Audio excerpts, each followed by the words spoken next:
The next step in our drawing is to create more detail, to add more detail to the drawing to enhance the optical illusion. So we're going to be drawing lines that wrap around the shape and make the forms pop out. So as an example, let's look at this pink ball, right?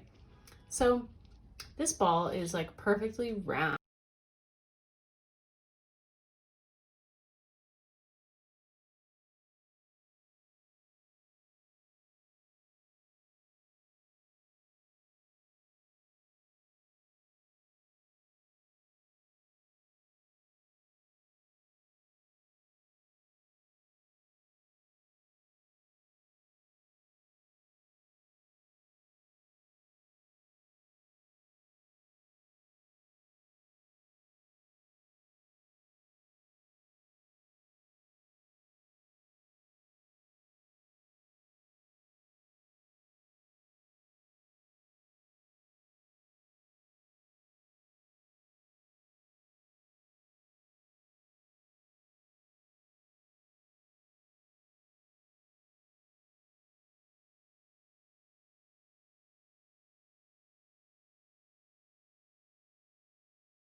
All right, so now we are going to add some color to our design. So for this, you can use either colored pencils or markers. It's up to you. Markers are going to give a more bold look, and colored pencils are going to give a more shaded look. And we'll get into that in a second. First, I just want to talk a little bit about color. So this drawing right now, it's not really popping off the page. It's a little confusing. By adding color into this, it's going to make the drawing more interesting. So let's just take a look at our color wheel really quick. This is my duck color wheel. So we have all of our colors of the rainbow in here. And if we look at this color wheel, there's something that is important about this that's really going to help us when we are creating our design. So if we want to make a bold design that really pops and plays with the eye, there's a few colors on here that go together in a way that's going to help us do that.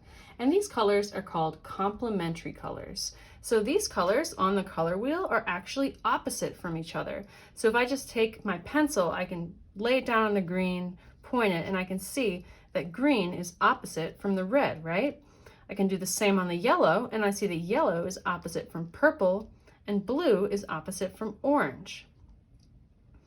So these complementary colors, when they go next to each other, they create a lot of tension and vibration. So another cool thing about these colors is they actually make brown. If you add them together, orange plus blue makes brown, green plus red makes brown, and yellow plus purple makes brown. So that's just something to keep in mind. But today we're not going to be using these colors to mix them. We're going to be using them to create really vibrant compositions, because when these colors are next to each other, they create what's called a vibration. And that's another optical illusion trick, right? To use complementary colors, just like in this little op art piece here.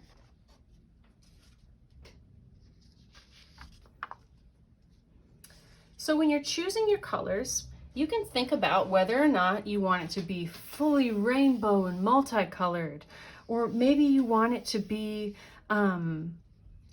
maybe you just want it to be black and white, inspired by the work of Bridget Riley. There's lots of different things that you can do, right? Here's an example of a piece that I made, actually an op art piece with text. And I really wanted to use the full rainbow in this piece. And you can see the way I colored in these lines, it really creates kind of this interesting contrast in certain areas. The E here, this says unite, by the way, the E here kind of fades into the background because the lines are similar. But here, where the lines are going straight and then they're coming straight across like this on the U really pops out.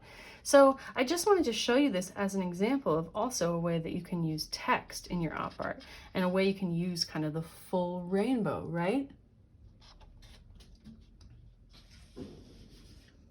Complementary colors are really useful in a way where they can create that strong vibration and that really bold image that's almost hard to look at in a lot of ways. That's one thing about op art, is that it's almost hard to look at. If we look at this little example that I made of a finished product, you can see here's my line drawing, and so I've drawn in my basic shapes and then put my lines going across it to show the form. And then after, when I color it in, I just chose one of my complementary color sets, my orange and my blue. And I colored them in completely solid and put them next to each other. So you can see that image really, really pops when you go in and you add color to it. Another thing you can do is, if you're using colored pencils, you can also play with what's called value. So value is how light or how dark something is. If I take my red colored pencil and I press down really hard, right, the red looks darker. But if I press lighter, the red looks lighter. So you can use value, and some might call it shading, to create an even more of an optical illusion. You can see here how I kind of shaded in this round circle, so it really looks round. I had it darker at the edges and lighter till it got towards the center. So if I went in and kind of colored in kind of the background on this, around this circle, this dark purple, that circle is really going to pop out of the background. And again, you can see on this bird I drew here, the lines that were following the contour of the bird were much more complicated, and the shading was also much more complicated. So that is something that you can play with in your design as well, having maybe some areas that are solid and some areas where you're using value, right, to create even more of an illusion. And these are all kind of like tips and tricks that you can use in all art making, right? This isn't all just about your op art inspired piece. So you can see how that circle is really starting to pop out from that dark background. So if I was going to come in here with my snake, I think I might just want to use markers for this one. So maybe I want to go in and just fill in some areas black and white, right? Maybe I really like that kind of black and white op art look. So if I'm just filling it in black and white, you got to remember that you want to have your black and white going opposite. So if I'm filling in all these lines, I would draw one line black, keep one white, one line black, keep one white. And you can choose in your drawing to maybe fill in some areas black and have some areas in color. That can actually create a really cool effect with the contrast. So you can see how this drawing is really starting to pop.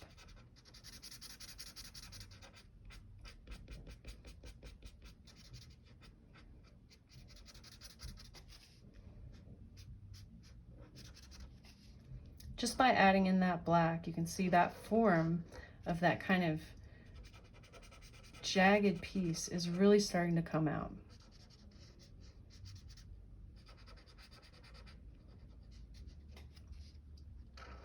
And this drawing that I'm working on is fairly complicated, so it's going to take me a long time to color this in. Yours, of course, does not have to be this complicated. You can make a really cool op art piece just by doing a really simple design and picking really simple colors to go with it.